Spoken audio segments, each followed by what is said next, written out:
Benvenuti a una nuova puntata di Pagine Sarde. Oggi abbiamo ospite un comunicatore, uno studioso di comunicazione che è Massimo Ragnedda. In particolare è anche un giornalista pubblicista che insegna sociologia dei processi culturali e comunicazione sociale presso la Facoltà di Lettere e Filosofia dell'Università degli Studi di Sassari.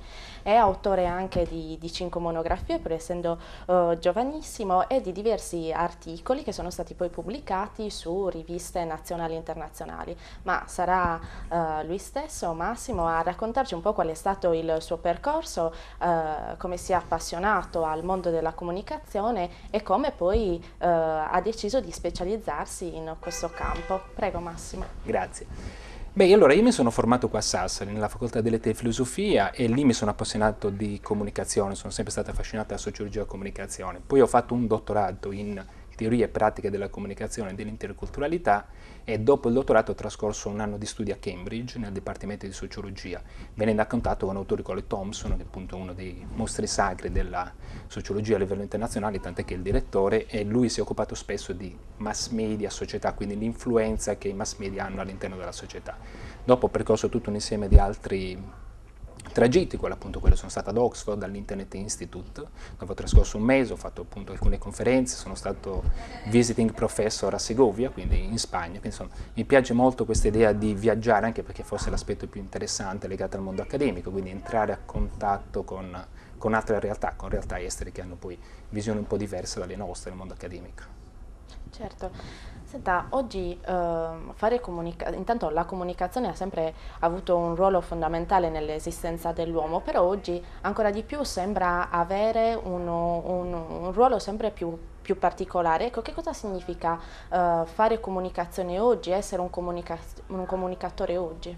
Beh, la comunicazione oggi è di fondamentale importanza in qualsiasi ambito, basta pensare al proliferare di tutti i corsi di comunicazione efficace, comunicazione empatica, vi sono tutto un insieme di corsi che insegnano appunto a comunicare, anche perché in una società dell'immagine o, per citare Guy Debord, nella società dello spettacolo l'immagine è tutto. Come noi riusciamo a comunicare con gli altri è di fondamentale importanza, come noi riusciamo ad interagire con gli altri. La comunicazione in fondo non è nient'altro che un mettere assieme qualcosa, un comunicare, quindi un'interazione reciproca. Poi il tema della comunicazione è talmente variegato, se ne occupano gli psicologi, che si occupano appunto di comunicazione interpersonale, se ne occupano i sociologi, io in particolar modo tendo a occuparmi dei mass media, quindi la comunicazione che passa attraverso i mezzi di comunicazione di massa, la televisione per eccellenza, quindi l'influenza che la televisione ha nella nostra società, l'influenza che la televisione ha nella formazione dei bambini, l'influenza della pubblicità, spesso viene trascurato questo aspetto, ma un esempio che faccio spesso, voi pensate che un bambino prima di iniziare a leggere e a scrivere ha ricevuto milioni di messaggi, che sono dei messaggi monodirezionali, che al di là del prodotto che vendono, che può essere un detersivo, una macchina, trasmettono sempre un'idea di fondo: consumismo uguale benessere. Quindi un bambino già prima di imparare a leggere, già prima di imparare a vestirsi da solo, di lavarsi da solo, ha imparato alcune cose fondamentali: devi consumare. E questo appunto è il modello di propaganda in una società come la nostra, che appunto tende a formare delle persone che sono consumiste sin dalla nascita. Però dobbiamo prendere atto che questo sistema così non può reggere. Noi consumiamo molto di più di ciò che dovremmo, consumiamo molto di più di quelle che sono le risorse. Non c'è nessun articolo internazionale che contraddica questo punto. Nei prossimi 30 anni o smettiamo di consumare così come consumiamo oggi, o il mondo così come lo conosciamo scompare. Quindi spetta a noi una forma educativa. In questo la televisione potrebbe essere molto utile. Se la televisione fosse usata in questi termini, ovvero per insegnare qualcosa, per insegnare anche una forma di vita diversa, allora sì. Se invece la televisione, come succede, è appannaggio dei soliti oligopoli, che sono poi quelli che detengono le stesse corporation, che hanno tutti i vantaggi a vendere maggiori prodotti, quindi a un consumismo sfrenato, è ovvio che in questo caso la televisione è assolutamente diseducativa. Un altro esempio banale, sul fatto appunto della bellezza, dell'idea di bellezza anche da parte delle donne. È ovvio che alcune donne, soprattutto in Italia, questo succede soprattutto in Italia, quando vedono le donne seminude in televisione, faccio esempio mia nipotina che ha visto delle donne seminude in televisione, ha detto: ma perché sono nude? Perché appunto si pongono questa domanda. Però poi crescendo viene talmente metabolizzata l'idea di donna come oggetto, passa, come se fosse naturale, come se fosse l'idea più normale del mondo. In Svezia non è così, in Svezia assolutamente non è così. La donna in televisione non viene vista come oggetto del desiderio. non viene vista appunto come un oggetto alla mercé, comunque un oggetto che può essere acquistato, e questo in qualche maniera crea questo Zeitgeist, cioè questa sorta di habitus nel quale viviamo, ovvero questo insieme di credenze comuni all'interno delle quali appunto noi cresciamo. E appunto le bambine e i bambini crescono con queste idee in mente, che appunto queste delle donne che sono oggetto del desiderio, o appunto quello di consumare, perché solo attraverso il consumo passa la felicità. Abbiamo visto che comunque la comunicazione ha diversi aspetti, però comunicare significa anche informare in un certo senso, no? E a proposito del fatto che presentandola ho detto che ha scritto diversi articoli per riviste nazionali e internazionali, in un suo articolo opinione ho trovato una sua dichiarazione che diceva più o meno così: porsi delle domande non significa essere complottisti, ma essere giornalisti. E più avanti nell'approfondire questa sua teoria dice: in realtà basta essere persone di buon senso che non accettano passivamente la versione ufficiale. Vogliamo Cosa commentarlo? significa questo? Beh sì, ne sono sempre più convinto, perché spesso io ad esempio ho scritto il mio secondo libro sull'11 settembre, ovvero su quello che ci è stato raccontato dell'11 settembre, e mi sono posto tutto un insieme di domande che però non ho trovato su tutti i media, perché spesso ti viene accusato: sì vabbè, ma sei un complottista, sì vabbè, sei però una visione un po' troppo dietrologica, cerchi di vedere il complotto ovunque. No, si tratta semplicemente di porsi delle domande. Porsi delle domande non significa già dare una risposta, appunto porsi delle domande, anche per essere smentite, per carità, però io voglio sapere qualcosa sul 11 settembre. Perché 11 dei 9 dei 19 terroristi kamikaze, che essendo appunto kamikaze dovrebbero essere morti, perché 9 di loro sono tuttora vivi? Vuol dire, come rispetto nei confronti dell'opinione pubblica, ma anche delle vittime dell'11 settembre, dei familiari delle vittime, questo lo si deve spiegare. Così tutte le incongruenze. Ecco, io credo che un giornalista, così come anche le persone di buon senso, ma il giornalista ha il dovere di farlo perché fa parte della sua deontologia professionale. Una persona può anche, come dire, passivamente accettarle e dire: vabbè, a me non interessa scoprire, però un giornalista deve porsi le domande. Deve assolutamente porsi le domande per rispetto, dicevo, dell'opinione pubblica. E indagare non significa in nessun modo essere dietrologici, non significa in nessun modo essere complottisti. Certo, fornire una soluzione sì, fornire già una risposta preconfezionata sì, ma è assolutamente legittimo porsi le domande, anzi, aggiungo, è assolutamente doveroso porsi delle domande. Poi bisogna capire perché queste domande non vengono poste. Vi può essere l'autocensura, quindi alcune persone hanno paura appunto di essere considerate complottiste, il fatto di non infastidire l'editore, il fatto di anche diplomazia da parte dell'editore che preferisce invece una visione molto più light.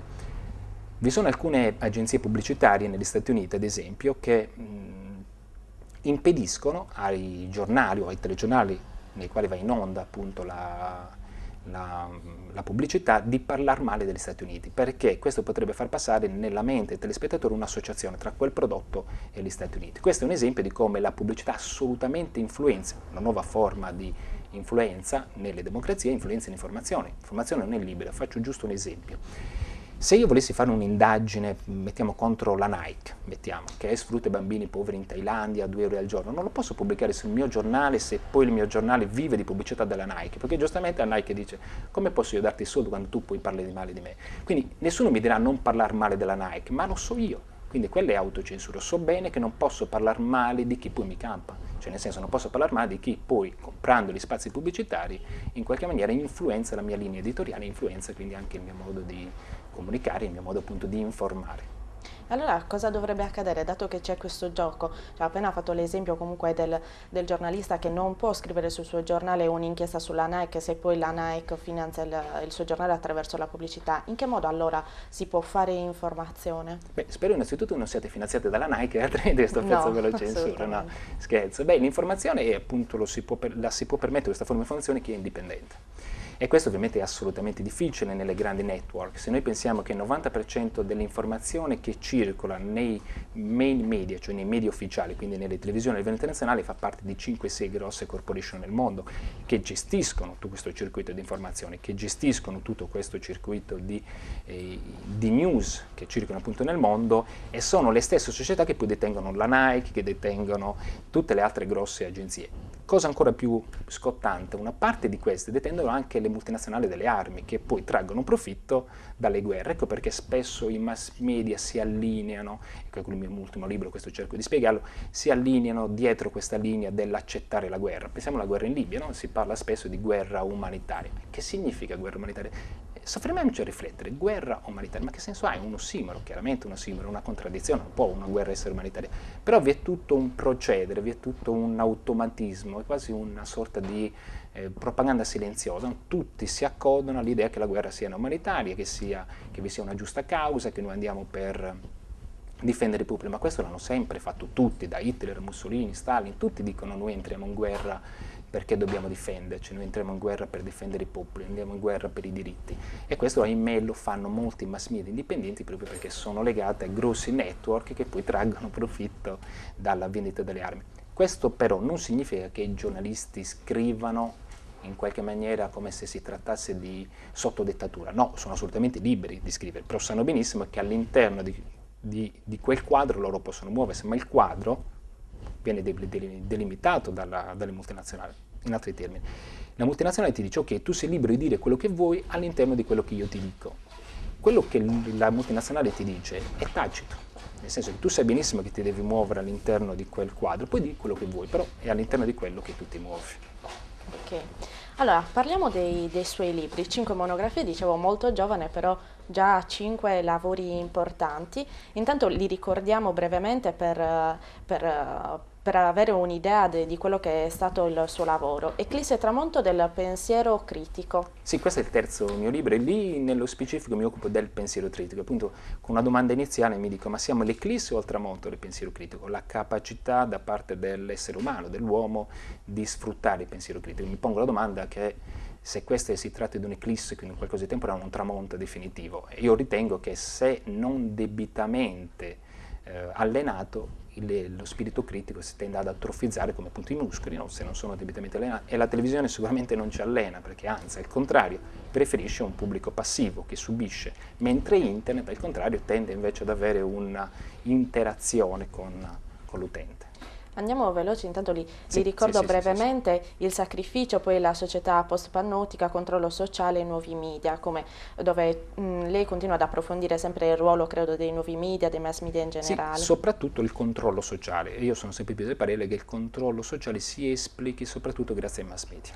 Poi arriva War Show, che è la guerra mediatica. Quello in realtà è il primo del 2002, lì mi sono occupato è stato in qualche maniera il mio libro d'esordio, insomma, mi sono occupato dell'uso dei mass media in una guerra specifica, in quella del Kosovo, e lì nasce da un'esperienza mia personale perché all'epoca vivevo in Svezia e conoscendo molti serbi fuggiti dalle bombe intelligenti e soprattutto leggevo queste atrocità sui serbi cattivi che picchiano, che sono barbari, e poi avevo conosciuto dei serbi che erano in tutto e per tutto uguali a noi, quindi mi sono chiesto ma perché si demonizza così? Quali sono le dinamiche che stanno dietro alla demonizzazione di un popolo? E lì ho fatto insomma tutto un insieme di riflessioni su questo punto.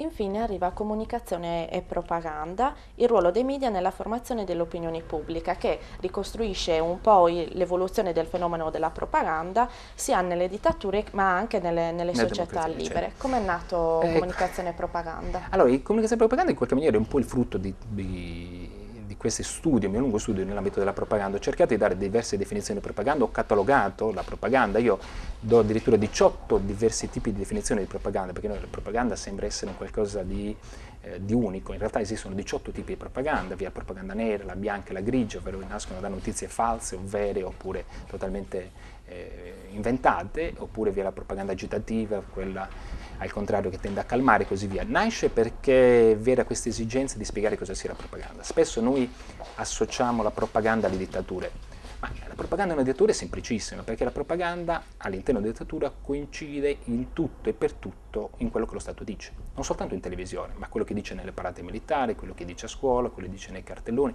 quello che dicono gli artisti. Nella democrazia è molto più fine la cosa, nella democrazia in realtà è molto ma molto più labile il confine, è pur sempre una propaganda. Alex Carey ci diceva che nel Novecento sono successe 3 grosse cose in ambito politico, sono appunto lo svolgersi appunto della democrazia, del potere economico e la propaganda che serve per difendere il potere economico dalle democrazie.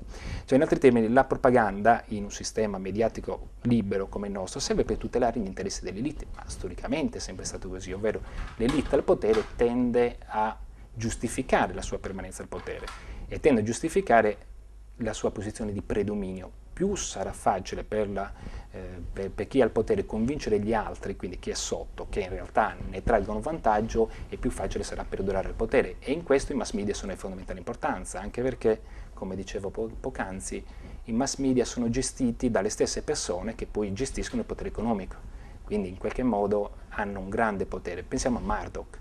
Murdoch, in un'intervista recentissima, 2 mesi fa, ha ritenuto: prima ero un piccolo editore, ora scelgo io il presidente degli Stati Uniti. Era una provocazione, ma è verissima. E sono loro che scelgono veramente chi votare. Se io ti do spazio sui mass media viene eletto, altrimenti no. Se io ti do spazio non soltanto a te, ma alle tue idee. Perché quello che noi diciamo: sì, vabbè, però io sono libero di dire quello che vuoi. Sì, è vero, sei libero di dire quello che vuoi, ma le tue idee non passeranno nel cosiddetto libero mercato delle idee, perché vi sono dei filtri, e quei filtri ci sono dettati dalla pubblicità. Come dicevo poco fa, non puoi fare un'inchiesta dalla proprietà, non puoi parlare male delle proprietarie, poi altrimenti sono date tutto un insieme di altri filtri che fanno sì che solo alcune opinioni passino, che solo alcune notizie passino, a discapito appunto di altre. Ecco, però intanto la propaganda, anche nelle sue accezioni diverse, è strettamente legato al consenso, no? Che cosa accade? Assolutamente, la propaganda non è nient'altro che quella forma deliberata di comunicazione che serve per raggiungere il consenso e convogliarlo interno o a un'idea o a una persona, una dottrina. E nel far questo appunto si usano tutto un insieme di tecniche psicologiche, tecniche sociologiche, tecniche comunicative. Io ho aggiunto una mia definizione, ho aggiunto questa definizione più o meno classica, il fatto che deve girare intorno ad o il propagandista, quindi chi effettivamente fa la propaganda, oppure il gruppo di interesse che sta dietro, perché quello che succede oggi, a differenza di prima, è che nelle nostre società la propaganda è privatizzata. Io tendo a dare ad altri il compito di tutelare la mia immagine. Pensiamo al ruolo delle public relations. Durante la guerra, ad esempio nella Repubblica Federale di Jugoslavia, quindi tutta la guerra civile che è sorta là, e questo è un esempio che faccio spesso, l'inizio della fine di Milosevic è stato quando ha rifiutato la Rudefin è una grossa agenzia di public relations, quando ha rifiutato Rudefin che gli curasse le immagini.